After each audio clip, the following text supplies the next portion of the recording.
Bien, como les decía, todas las clases van a quedar grabadas, entonces después las subo a YouTube y les paso el link, ¿sí? Con el profe creo que le subí el video. No, le subí el link de YouTube también, ¿no? Subí el link de YouTube.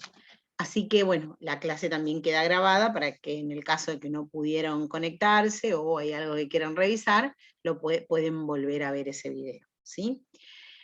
Por supuesto que cada vez que sea asincrónica, cuando no les avisamos nada, cuando no les aviso nada, es sincrónica, o sea, nos encontramos a las 19 en la clase, y si no, les voy a avisar a través de noticias que va a ser asincrónica. De todos modos, no llegué para esta semana, pero después les voy a subir el cronograma con cuándo sincrónica y cuándo asincrónica, así ustedes se pueden organizar también. Entonces, en el caso del día que no nos encontramos en forma online, ustedes, bueno, pueden mirar la clase en cualquier momento del día, ¿sí? Bien, las notas creo que ya se las mandó el profe, así que si hubiera demasiadas consultas que ustedes quisieran hacer, lo podemos pedir que venga un día a que le puedan consultar, pero también está la vía del mail por cualquier duda o consulta que tengan con respecto a eso, ¿sí? ¿Estamos? ¿Hay alguna? Perfecto, profe. Bien, ¿hay alguna consulta, duda hasta ahora de lo que les acabo de decir? No, profe. ¿No? Bien, bueno. Empezamos entonces con el primer tema de la segunda parte de la materia, que inicia con hablar del valor, ¿sí? Yo ahora voy a quitar la cámara porque tengo dos conexiones en mi casa y... Profe. ¿Se escucha? Sí, disculpe, Sí, decime.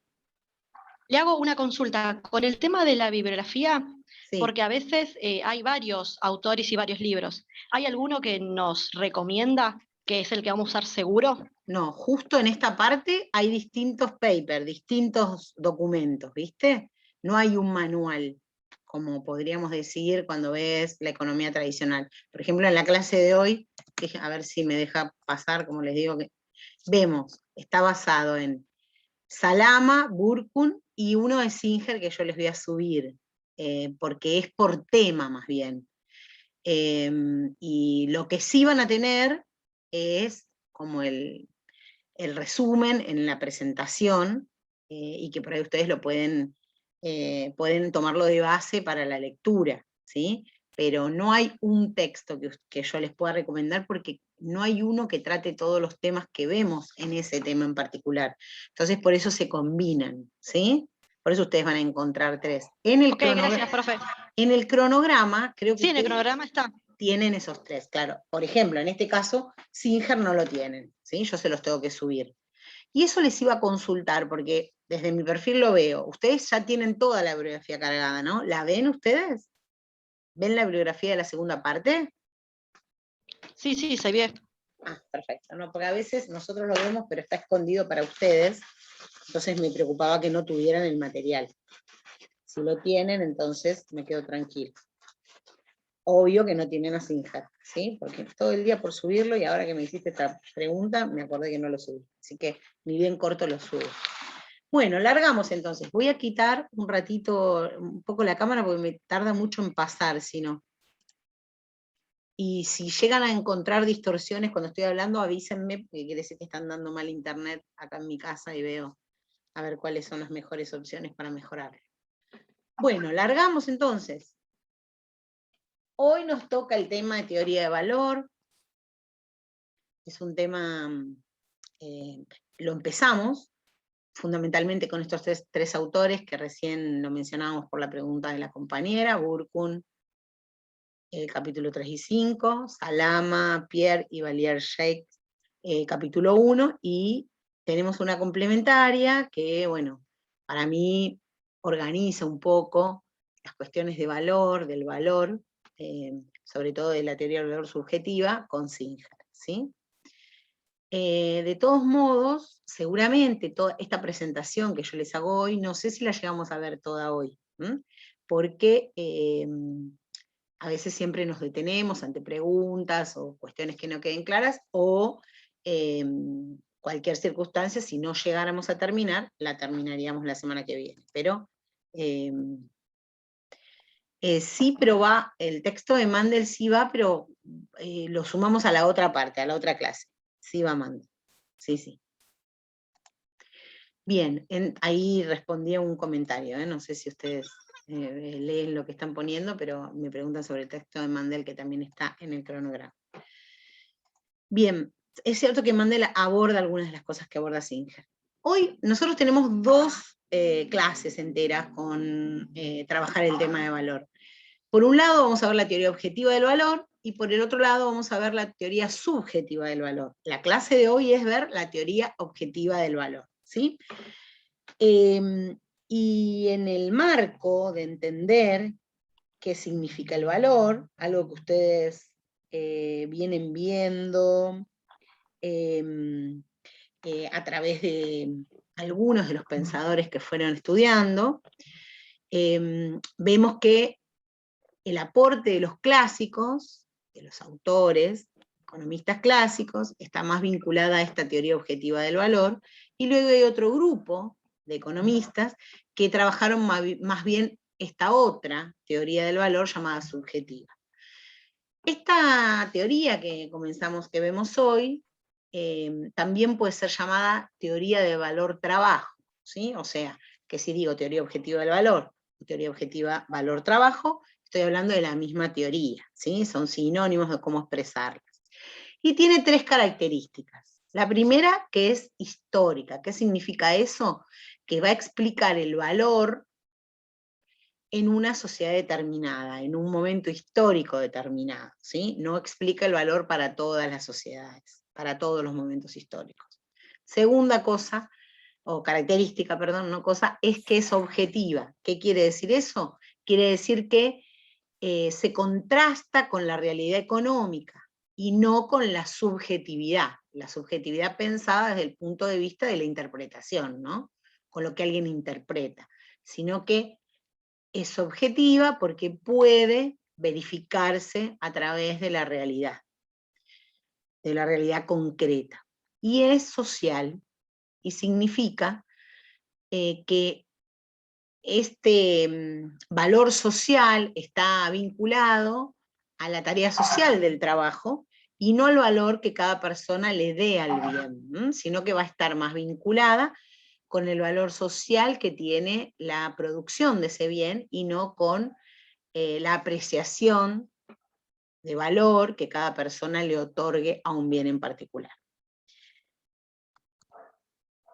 Los que hablaron o desarrollaron esta teoría llamada la teoría del valor-trabajo son estos economistas clásicos que les decía, Adam Smith y David Ricardo, y luego también Marx retoma y plantea una teoría vinculada a esta objetividad del valor, y Marx va un poquito más allá, hablando de su creación, su acumulación y su reproducción, ¿no? Del valor. Así que por supuesto que nos vamos a detener en hablar sobre estos tres pensadores, pero específicamente sobre lo que ellos opinan y perciben y desarrollan sobre lo que es el valor. ¿Estamos?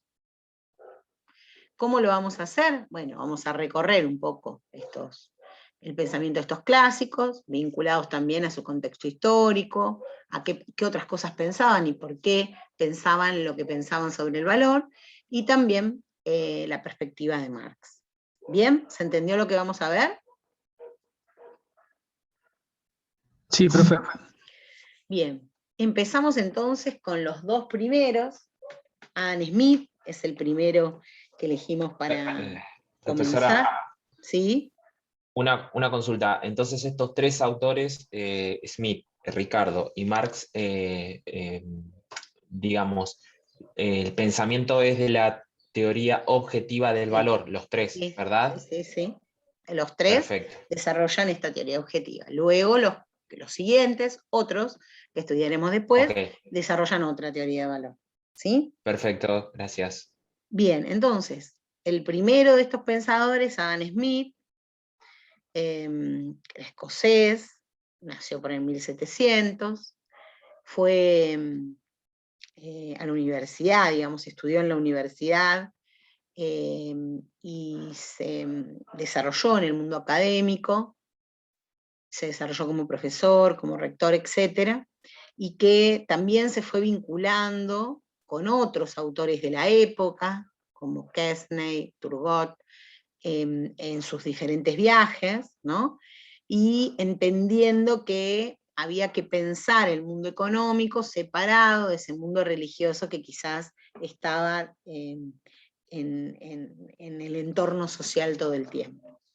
Él desarrolla una obra que es la más importante o la más conocida en el mundo de la economía, que es Naturaleza y causa de la riqueza de las naciones, y él desarrolla su pensamiento en el momento en que vive, ¿no? Y él vive en el momento en donde se presenta la primera etapa de la Revolución Industrial, y que cuyos principales inventos transformaron al mundo del trabajo, a la industria, con la incorporación de la máquina de hilar, la máquina de cardar, el cronómetro, etc.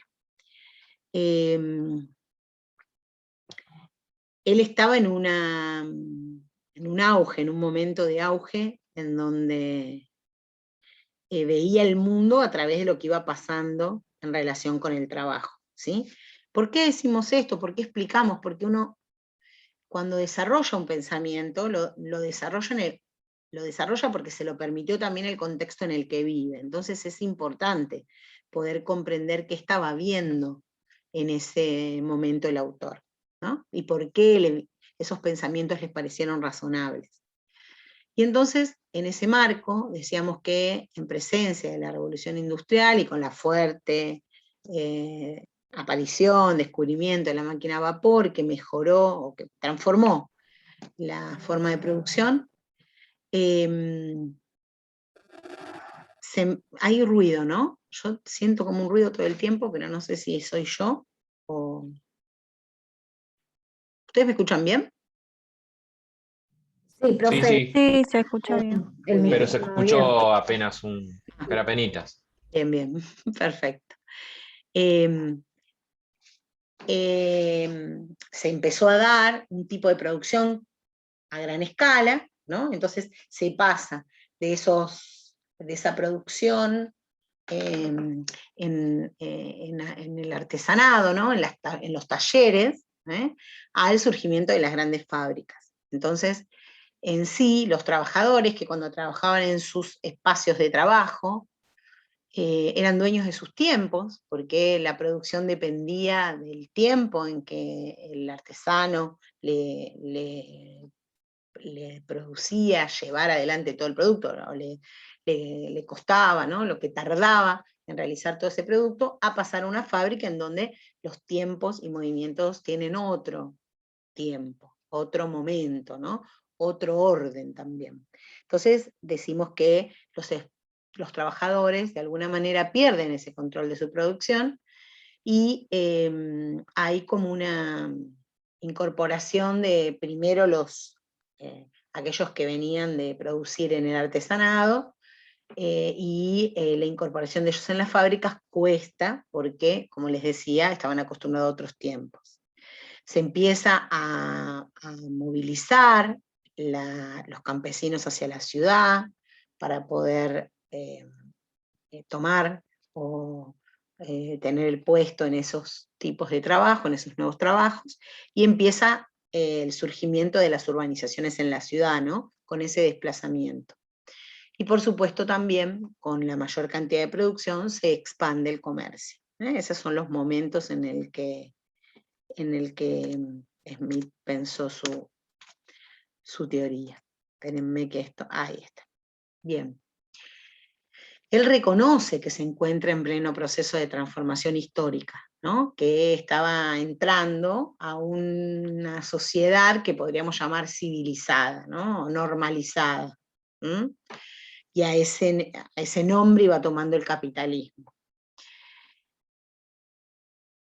Y en esta etapa en particular, las características o los elementos que se distinguieron estuvieron vinculados a esto que hablábamos hace un ratito, mayor volumen de producción, por lo tanto había crecimiento en la productividad del trabajo, ¿no? y Smith se preguntaba, bueno, ¿cuál es la causa de las riquezas de las naciones? ¿Este aumento de la productividad? También lo que pasaba era que empezaba o se empezó a trabajar a partir de la división del trabajo, ¿no? Y esa es la causa del aumento de la productividad del trabajo, lo que explica también el aumento de la producción, o por lo menos se explicaba así. Y entonces, un mismo proceso productivo era fragmentado, parcelado, en diversas operaciones que se realizaban de forma separada por trabajadores distintos en un mismo taller, en una misma línea de montaje, ¿no? Lo que le da característica o el tipo de trabajo característico en una fábrica. A diferencia de lo que se venía dando, como les decía, de una producción artesanal. Entonces, en el marco de esa división del trabajo, que permite aumentar la productividad, le producía al trabajador mayor destreza, se produce ahorro de tiempos y movimientos, porque ya no tienen que trasladarse de un lugar a otro, sino que la línea pasa por enfrente y hacemos la operación. Y de alguna manera algunos sostienen que hay una estimulación a la creatividad para poder idear nuevos instrumentos o mejorar los instrumentos de trabajo existentes. Pero en realidad la desventaja termina siendo más fuerte que ese tercer punto, porque hay una monotonía en el trabajo que tiene que ver con repetir siempre los mismos movimientos casi sin pensar el movimiento y la operación que estoy haciendo, ¿no? También había una idea, como les decía hace un ratito, sobre la disputa con la Iglesia Católica, en que para todas las cuestiones sociales había un orden divino que regulaba las relaciones, y sobre todo las relaciones vinculadas a la actividad económica.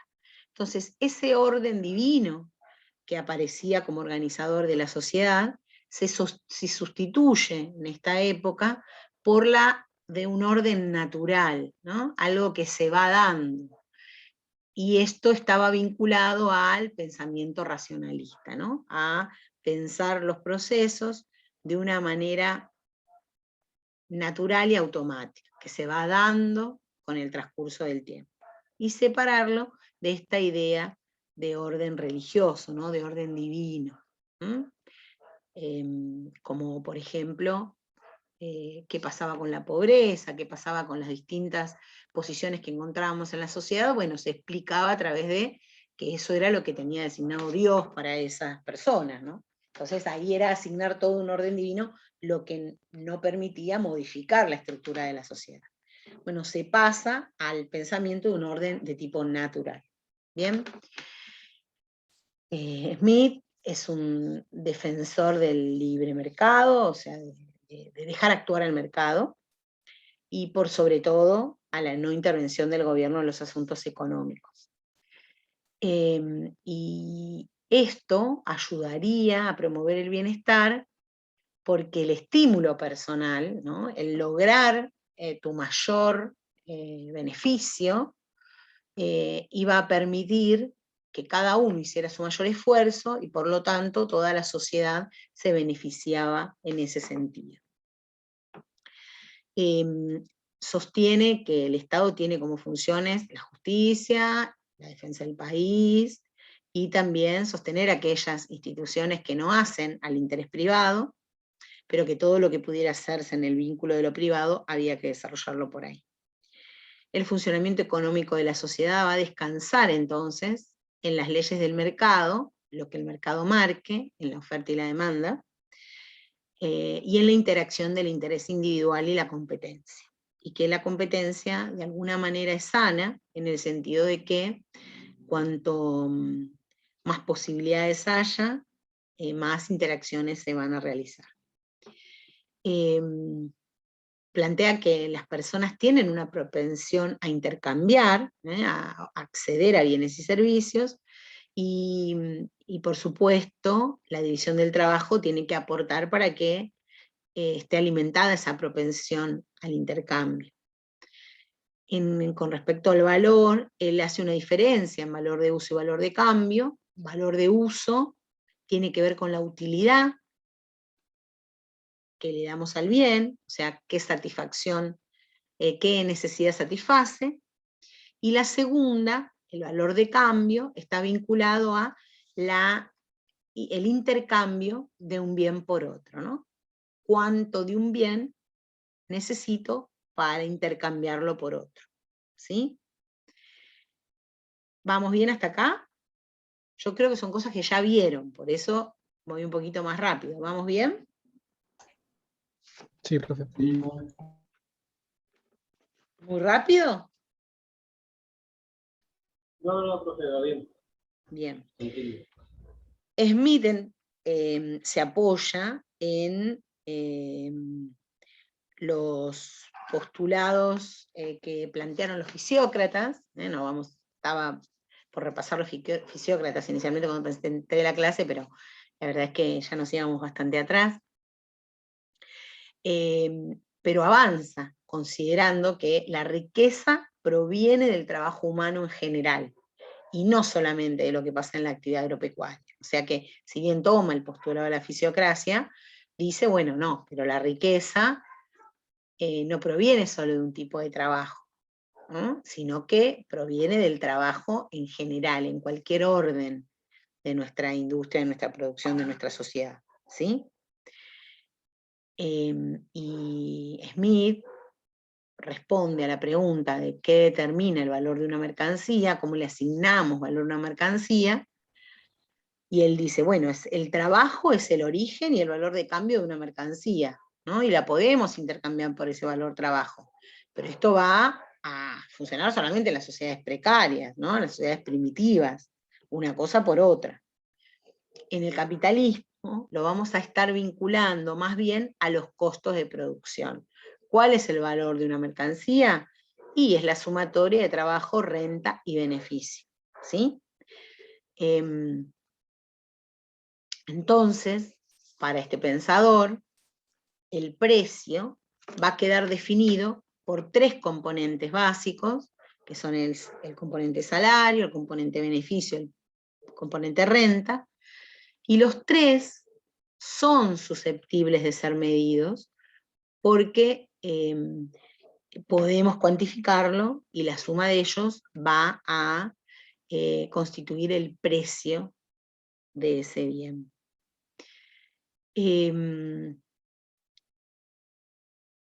¿Y qué componentes son los que prioriza? Bueno, en principio, cuando hablamos del beneficio, vamos a estar hablando del riesgo del capital aportado, ¿no? Y es esa la respuesta, ¿no? Ante el riesgo del capital aportado, ante arriesgar capital, obtengo un beneficio.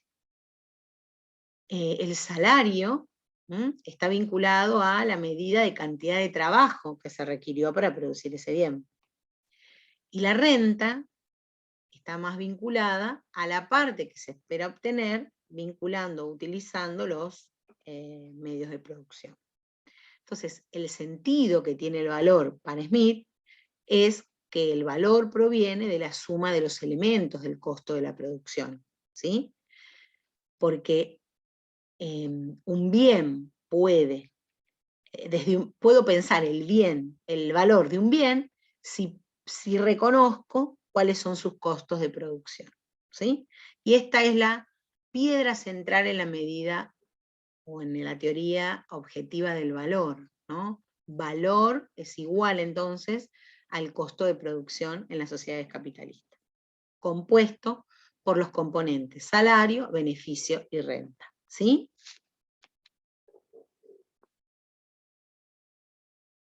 ¿Estamos? ¿Y cómo se decide? Sí, profe. ¿Y cómo se decide aquello que se va a producir?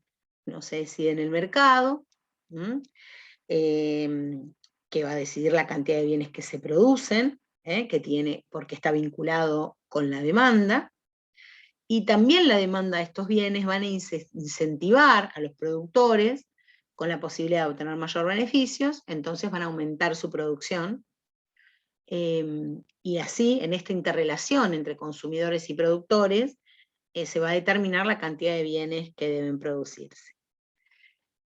bueno, yo hace un ratito les describí, sin decirle cómo opera la mano invisible, ¿no? Que es un modo, caracteriza este concepto, la forma en que él cree que funcionan los mercados. Y el mercado no asigna solo tareas, sino que de alguna manera caracteriza a los agentes, a las personas en una sociedad, haciendo prevalecer las necesidades que cada una tiene, que cada persona tiene, y poder resolverlas o satisfacerlas a través del mercado, ¿sí? Entonces la esencia de la economía de mercado es que en él todo se va a convertir en mercancía, porque todo va a tener un precio, y la oferta de estas mercancías van a estar vinculadas a los cambios que esos precios experimenten, ¿no? Y eso a su vez va a estar atado a esos costos de producción que estuvimos hablando, ¿sí? ¿Estamos bien? Ahí entonces hemos manifestado el contexto en el que pensó Smith su teoría, varios de los postulados que tenía, y la consideración de él sobre el valor, que es entonces, o que está, que integra a la teoría objetiva del valor. David Ricardo, que también aportó a esta teoría, nació en Londres, a diferencia del anterior, no es un académico, es un autodidacta, era curioso en relación a los fenómenos de nuestra sociedad, y en ese sentido iba desarrollando conceptos, fue agente de bolsa, con eso acumuló dinero, y fue testigo directo de la Revolución Industrial, y de alguna manera vivió el proceso en el que el capitalismo se consolida imponiéndose sobre las estructuras del anterior régimen, que era el régimen feudal. Su principal obra, su obra central, más conocida, que presenta todos sus postulados, se llama Principios de Economía Política y Tributación Fiscal, lo escribió en 1817. Como el anterior economista, como el anterior pensador, él sitúa el trabajo como un elemento clave, y lo presenta como la fuente de la riqueza de la sociedad, ¿sí? Y ese pensamiento, digamos, no viene divinamente, más allá de lo que cada uno piense, sino que tiene que ver con cómo se está instaurando el régimen capitalista. Entonces, este autor presenta que el valor relativo de las mercancías va a depender del trabajo necesario para producir una mercancía, ¿sí? Pero también hay otros bienes de los cuales su valor depende más bien de su escasez, ¿no? Y aquí agrega algo que no venía agregando en nuestro anterior pensador. Habla también de que el valor cambia según la escasez del bien. La mayoría de los bienes, entonces, dice Ricardo, se rige por el trabajo incorporado y se divide el ingreso de las clases sociales, salario, renta y ganancia, en trabajadores, capitalistas y terratenientes. ¿Qué dice acá? Dice que el ingreso en nuestras sociedades, el ingreso presente en la sociedad, toma diferente nombre según la clase social que uno tenga, porque es de la forma en que se produce ese ingreso. Dice, si una persona pertenece a la clase social de trabajador, es un trabajador, su ingreso, el ingreso que va a percibir, va a tomar el nombre de salario, porque recibe el pago por su trabajo aportado.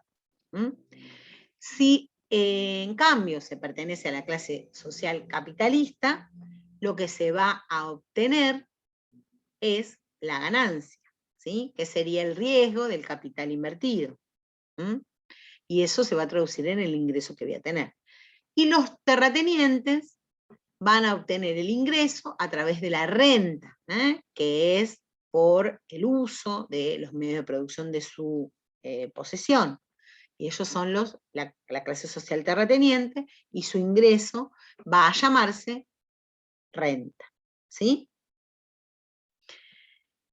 Entonces, él empezó a pensar que hay un conflicto entonces en cómo se distribuye ese ingreso, y que el tiempo, la forma en que se producen las mercancías, tienen que ver con cómo se organizan esas clases, y supone que existe conflicto, porque los terratenientes ganan cada vez más, la renta de la tierra se paga cada vez más por su uso, y sin embargo no pasa lo mismo quizás con el trabajo y a veces hasta con la ganancia, ¿no? Él defiende, digamos, a la burguesía industrial en ascenso contra la aristocracia terrateniente, ¿no? Se posiciona sobre el industrial, o sea, se considera que hay una injusticia con el industrial con respecto a cómo el ingreso por su ganancia, ¿no? Ahí veo una pregunta.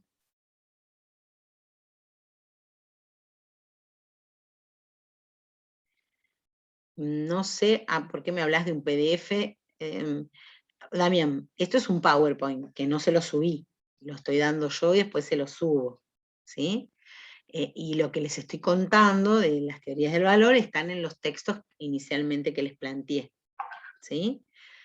A veces, en algunos de los textos, muchas cosas están resumidas, porque no les cuentan el trasfondo de las cosas. Entonces, lo que yo les estoy presentando para que ustedes entiendan la teoría del valor es de dónde surge ese concepto, ¿sí?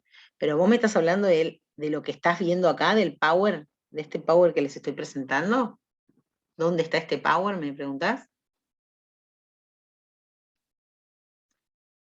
Si esa es la pregunta, todavía no se la subí, pero cuando terminamos se lo subo.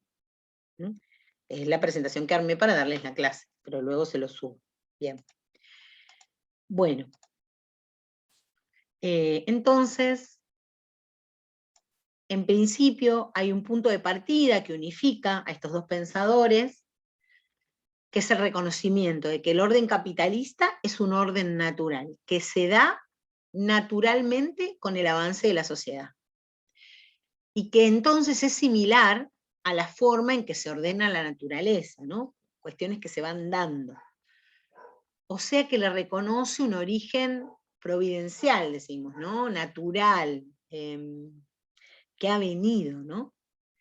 Y el que precisamente por ello, como es natural, el hombre no debe violentar, no debe modificar esa forma en que se organiza la sociedad. Es importante entender que los clásicos son de pensamiento liberal, no intervencionistas, porque el capitalismo se opone o aparece ante la oposición del orden feudal encarnados en las nociones de libertad e igualdad.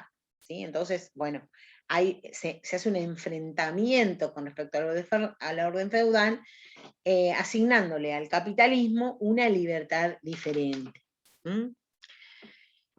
Si tuviéramos que sintetizar el aporte de Ricardo a la teoría clásica del valor, o a la teoría objetiva del valor, lo importante se constituye de esta manera. David Ricardo toma en consideración dos elementos. Primero, el esfuerzo laboral necesario para fabricar un bien. Entonces dice, el trabajo es necesario. Y ese trabajo puede ser variable. Y acá se diferencia con Smith, porque Smith decía que el trabajo era constante cuando hacía el cálculo, ¿no? Que hablábamos de los costos de producción, no hablaba de un esfuerzo laboral cambiante, ¿sí? Sino que hablaba de un esfuerzo laboral o la fuerza de trabajo considerada como un valor constante dentro de la asignación de valor. También Ricardo observa aquello que es la teoría de la distribución de la renta, que ustedes lo habrán visto, pero que básicamente se basa en entender que en los campos más fértiles se va a necesitar menos horas de trabajo para que se produzca más que en los campos de en zonas menos productivas. Entonces, por supuesto que va a haber diferentes valores, ¿sí? Lo segundo, ¿se acuerdan que lo primero que hablábamos es que, bueno, incorpora el esfuerzo laboral como algo variable y no constante como Smith, justamente por esto, ¿no? No es lo mismo, no se va a producir de la misma manera en todos los lados, porque dependerá, si hablamos de la producción primaria, de la fertilidad de las tierras, si hablamos de otras cuestiones, hablaremos de las cuestiones de infraestructura y cuestiones de maquinarias, etcétera, para producir. Y el segundo aporte diferencial es que Ricardo hace referencia también a la escasez del bien. Cuanto más complicado sea adquirir un bien, una mercancía, mayor será su valor. Y esto es importante, sobre todo, en aquellos bienes que son muy difíciles de reproducir. Por ejemplo, una obra de arte famosa, un diamante, no son masivos, son escasos, son medios escasos. ¿Estamos hasta ahí? ¿Cómo venimos entonces? Bien, profe. Bien. Bueno, sigamos Bien, entonces. Bien, entonces sigamos con Marx. Acá vamos a incorporar el pensamiento de Marx. Marx también está dentro de los pensadores que constituyen la teoría objetiva del valor. Él critica a la forma capitalista de organización de la producción, la distribución y el consumo. Marx toma los aportes de los clásicos y con respecto a la teoría del valor, completa esa teoría, completando así la perspectiva de la teoría objetiva del valor. Bueno, Marx nace en Alemania. En ese momento nace en una ciudad que forma parte del Reino de Prusia, que hoy se constituye en Alemania. Nació en 1818, fue de una familia numerosa, fue el tercero de los 9 hijos. Su papá era abogado y liberal, que era judío y se convirtió al protestantismo. Él estudió en varias universidades, en la de Bonn, en Berlín y en Jena, y ahí en esa última se doctoró en filosofía. Se interesó mucho por la obra de Hegel, cuyas ideas eran muy debatidas en el mundo de la filosofía de la época, y esas ideas que lo motivaron, lo empezaron a incentivar a poder pensar cómo funcionaba la sociedad y específicamente la sociedad del trabajo. Se dedicó un tiempo importante al periodismo y comenzó a escribir un periódico que se llamaba Gaceta Renata. Criticaba a los gobiernos de Europa, sus políticas, también a los liberales y a otros miembros del movimiento socialista, y por supuesto eso hizo que su periódico cerrara, porque criticaba a todos los que estaban en ese momento en el auge de la sociedad.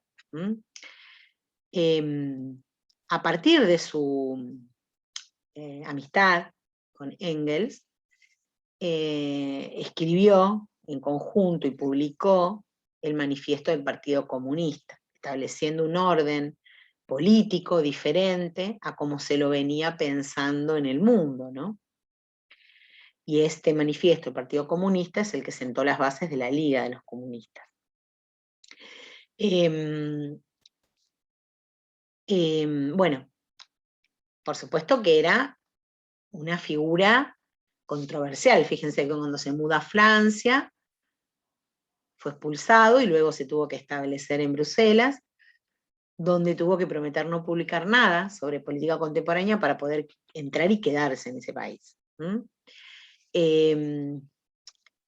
Tuvo una intensa actividad intelectual en su último tiempo, de 1949 en adelante, en su estadía en Londres, y ahí desarrolló su obra llamada El Capital, y en su primer tomo, El Capital, el libro, el tomo, El Capital, se dedica a la crítica a la economía política, ¿sí?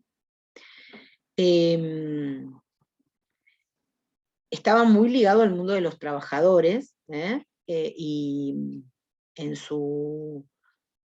por su intervención, tanto académica como militante, participó en la creación de la Asociación Internacional de los Trabajadores, AIT.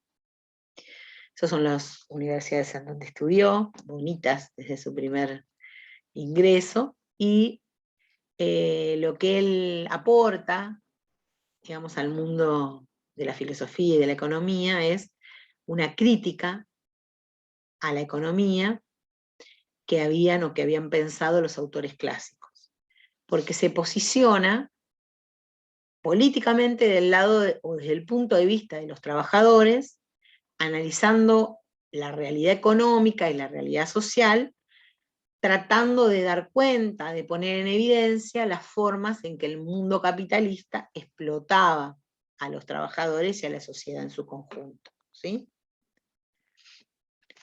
Él piensa su obra, o desarrolla su obra, en la época de la segunda etapa de la Revolución Industrial, donde se profundizaron cambios diferentes, ¿no? Donde aparecen los cambios tecnológicos, a donde se logra un avance en materia de transporte y comunicaciones.